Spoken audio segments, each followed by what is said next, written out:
সেই আন্দোলনে শরিক হয়েছেন, বুকের রক্ত ঢেলে দিয়েছেন।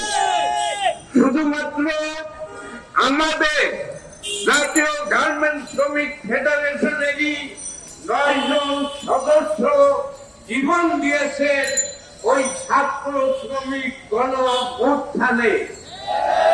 আমাদের 19 জন সদস্য গার্মেন্টস শ্রমিক তারা চরম ভাবে আহত হয়ে এখনো তারা হাসপাতালে চিকিৎসাধীন আছেন।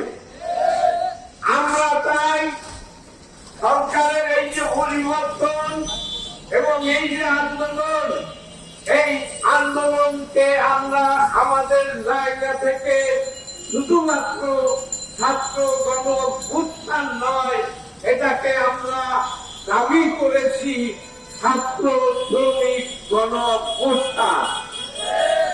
এই ছাত্র শ্রমিক গণ অভ্যুত্থানের মধ্য দিয়ে যে সরকার বর্তমানে ক্ষমতায় আছেন, আমরা প্রথমেই তাদেরকে আন্তরিকভাবে অভিনন্দন জানিয়েছি এবং আমাদের পক্ষ থেকে সকল ধরনের সহযোগিতা আমরা চালিয়ে আসছি।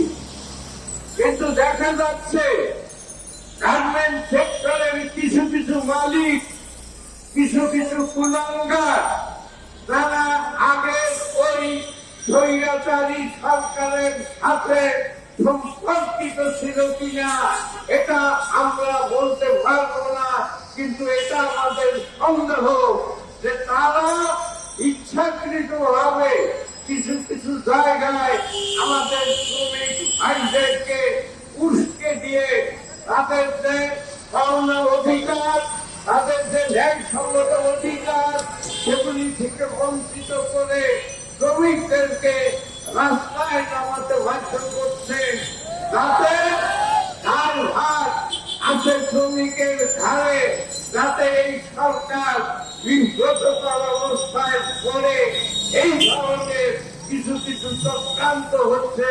তার একটি বড় অংশ হল গার্মেন্ট সেক্টরের কিছু মালিক।